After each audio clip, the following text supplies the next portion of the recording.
just missed. The bitter cold of Minneapolis, Minnesota's winter morning bit through every layer of clothing as Mark pulled into the dimly lit gas station at 5:30 a.m. He yawned, his breath forming frosty clouds in the frigid air, and rubbed his eyes, trying to shake off the remnants of sleep. It was still dark, and the world outside was cloaked in an eerie silence that seemed to swallow all sound. Mark stumbled out of his car and began the mundane task of filling up his gas tank. His senses were dulled by the early hour, and he went through the motions mechanically. As he stood there, the biting cold gnawed at him, making him shiver despite his heavy coat. As Mark's eyes wandered, he noticed a figure approaching the gas station. The person was bundled up in layers, with a dark hoodie pulled tight around their face. The stranger moved with an odd, hurried gait and seemed to avoid making eye contact with anyone. Mark thought nothing of it, assuming it was just another early riser braving the cold. With the pump nozzle in place, Mark watched as the mysterious figure passed right by his pump without a second glance. They walked towards the gas station's entrance and disappeared inside. Mark finished fueling up, the numbing cold numbing his fingers, and then decided to head inside the store to grab a hot coffee to fend off the winter chill. As he approached the entrance, he noticed something unusual. The gas station's glass door was locked, and the open sign hung there, taunting him. He could see the interior lights on, and the faint murmur of voices from inside indicated that the employees were there. Mark pressed his face against the glass and knocked, trying to get their attention. To his surprise, the employees inside the store turned their heads and locked eyes with him.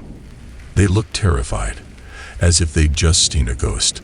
Mark motioned toward the door, miming that he wanted to come inside, but the employees shook their heads vigorously and mouthed something he couldn't quite hear. Panic gripped Mark as he realized something was terribly wrong. He knew he had to find out what was going on inside the gas station, but the employees refused to let him in. Desperation welled up inside him as he tried to make sense of the situation. Then, like a bolt of lightning, the truth hit him. The mysterious figure he had seen walking into the store just minutes ago had robbed it. The realization sent a chill down his spine, and he took a step back from the locked door, his heart pounding in his chest. Mark hurriedly retreated to his car, fumbling for his phone to call the police. He recounted what he had witnessed, desperately hoping they would arrive in time to apprehend the criminal. As he waited, he couldn't help but replay the events in his mind. If he had been just 2 minutes earlier, he would have been inside the gas station when the robbery occurred. The thought sent shivers down his spine, and he realized how narrowly he had escaped a potentially life-threatening situation. Hours later, after the police had come and gone, Mark sat in his car, still shaken by the close call. He had checked the news to confirm what he already knew.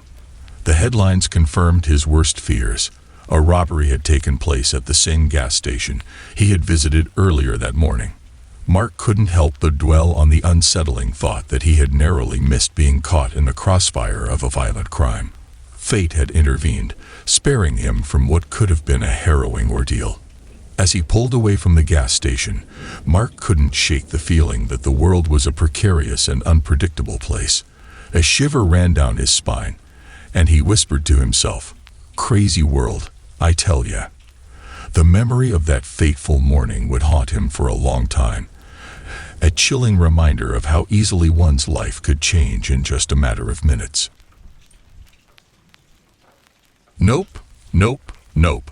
It was a chilly pre-dawn morning in Atlanta, Georgia. The city was still wrapped in darkness as James drove through the deserted streets, headed to the off-airport parking lot.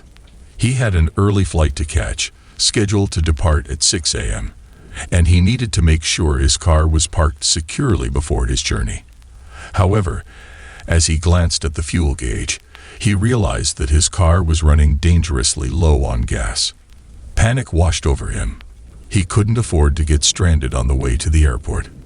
He needed to refuel immediately. Fortunately, he spotted a dimly lit gas station not far from the airport, and with a sigh of relief, he pulled in. The gas station was eerily quiet, casting long shadows in the early morning darkness. A flickering fluorescent light above the pumps provided just enough illumination to make James feel uneasy. He glanced around and noticed 3 men sitting outside the convenience store, huddled together on a bench. Their faces were hidden in the shadows, and James couldn't make out any distinct features. As he stepped out of his car and approached the gas pump, a chill ran down his spine. He realized that there was something unsettling about the situation. The 3 men on the bench seemed to be engaged in hushed conversation, and they shot furtive glances in his direction. It was as if they were waiting for something. James tried to shake off his unease and focused on inserting his credit card into the pump. As he began to refuel, he couldn't help but feel that something was off. The silence was oppressive, and the only sound that reached his ears was the slow trickle of gasoline into his car's tank. Then, out of the corner of his eye, he saw movement. The 3rd man, who had been sitting with the others, stood up abruptly and began walking toward him. His footsteps were slow and deliberate, each step echoing in the stillness of the early morning. James's heart raced as he realized just how vulnerable he was. He was alone at the poorly lit gas station, surrounded by strangers, and it was still too early for anyone else to be around. Panic welled up inside him, and he knew he had to get out of there. Without a second thought, James yanked the gas nozzle from his car, leaving it half-filled, and slammed the fuel cap shut. He jumped into the driver's seat, fumbling for his keys, his heart pounding in his chest. The stranger was now just a few feet away from him, his face obscured by the darkness. James slammed his foot on the gas pedal, and his car roared to life. In an instant, he peeled out of the gas station, leaving the 3 men behind. His mind raced as he tried to make sense of what had just happened. What had those men wanted? Why had they approached him?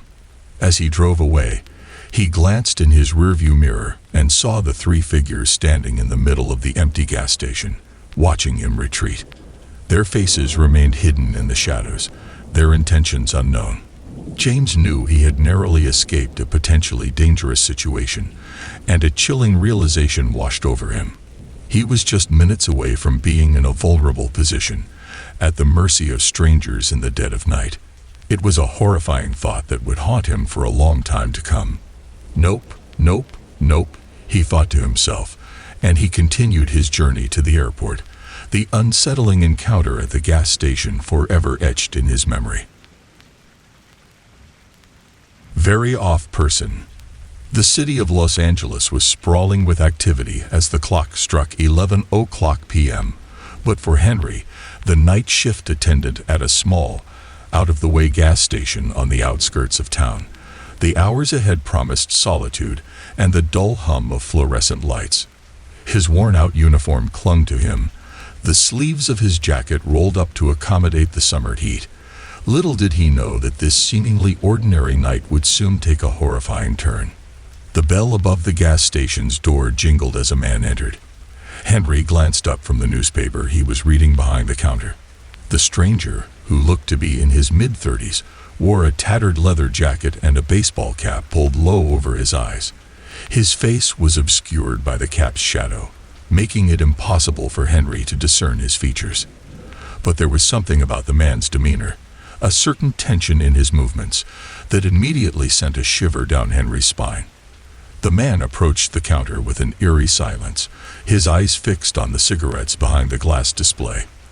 Without a word, he reached into his pocket, pulled out a few crumpled bills, and slapped them onto the counter. Henry noted the distinct unease that gripped him. The man's gaze was cold, devoid of any hint of friendliness. It made Henry's skin crawl. "Pack of Marlboros," the man said in a low, raspy voice, his eyes never leaving Henry's. Henry, trying to maintain his composure, retrieved the cigarettes and rang up the purchase. He handed them to the stranger, who snatched them away without a word.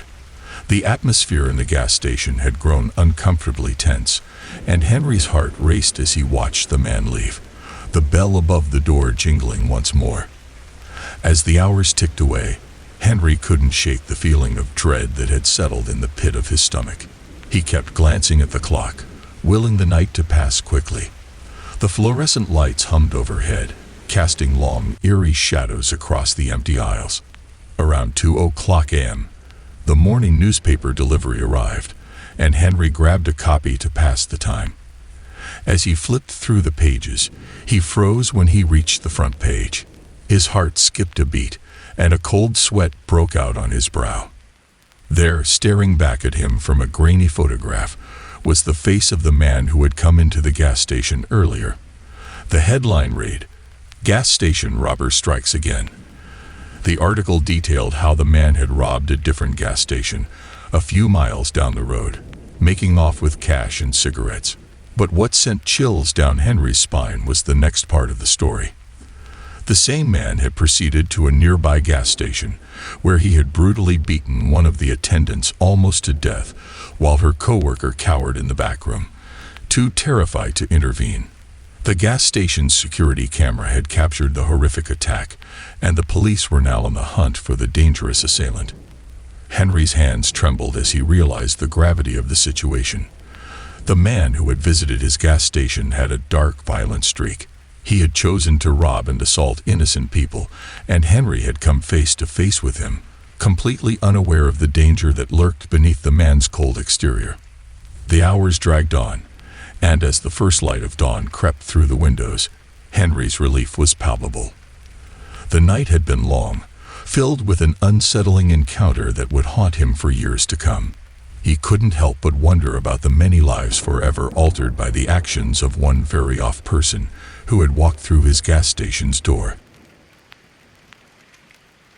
"I noticed you stopped walking to work." The city of Portland, Oregon, was known for its lush greenery, eclectic culture, and the peculiar charm that its inhabitants brought to life. Among the many peculiarities, there was one constant in the city: the gas station down the road from Alice's house. It was the place where she had worked for years, her routine a mundane yet necessary part of her life. But little did she know that a seemingly innocuous encounter would soon spiral into a chilling mystery that would haunt her for nights to come. Alice was a 27-year-old woman who had always been accustomed to walking to work. It was a short stroll down the tree-lined streets, and she cherished the serenity of her morning walks. Her coworkers at the gas station often teased her about her habit, calling her the walking commuter. But Alice found solace in the rhythm of her steps. One day, as the clock struck 5:30 a.m., Alice embarked on her usual journey to work. The chilly morning air wrapped around her, and she pulled her coat tighter, feeling the weight of the world on her shoulders. Her steps echoed through the silent streets as she made her way to the gas station. As she arrived at the gas station, Alice noticed an older man sitting on a weathered bench just outside the store. He appeared to be in his 70s, with a haggard, wrinkled face and piercing, scrutinizing eyes that followed her every move. Alice couldn't help but feel a shiver crawl up her spine as she walked past him, and she quickened her pace, eager to escape his unnerving gaze. Days turned into weeks, and the strange old man became a fixture at the gas station. No matter the hour, he was there, sitting on the same bench, watching Alice as she came and went. His unrelenting gaze never wavered, and a sense of unease settled within her. Then, one fateful morning, as Alice arrived at work and began her usual routine, the old man did something that sent chills down her spine. He slowly rose from his seat, his frail form standing upright. His eyes locked onto Alice, and he shuffled towards her with a determined gait. Alice could feel her heart racing as he drew closer, and she braced herself for an encounter she had long dreaded. The old man stopped in front of her, his eyes boring into her with an intensity that sent a shiver down her spine. "I noticed you stopped walking to work," he said in a raspy voice that sounded like it had seen too many years. Alice was taken aback, her mind racing to comprehend the implications of his words. How did he know about her change in routine? It was a personal choice she had made without telling anyone. Panic welled up inside her as she realized that this stranger had been watching her every move. With a trembling voice, she replied, "Yes, I got a car." The old man simply nodded, his expression inscrutable. Then he turned and walked away, his steps slow and deliberate. Alice watched him go, a feeling of dread settling over her like a heavy cloud. What did his strange observation mean? And why had he been so fixated on her daily routine? From that day forward, Alice could not shake the eerie encounter from her mind. The old man continued to visit the gas station, but his silent observations took on a new level of intensity.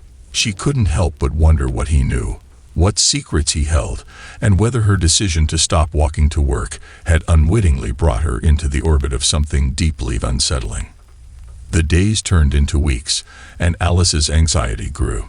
She became obsessed with the old man's presence, trying to decipher the meaning behind his cryptic words. But no answers came, only more questions and an unshakable feeling that her life had taken a terrifying turn. And so, the chilling mystery of the old man at the gas station remained unsolved, leaving Alice with a sense of unease that would follow her long after the encounters had ceased. Some secrets are meant to stay buried, and the true nature of the old man's fixation on her would forever remain a haunting enigma.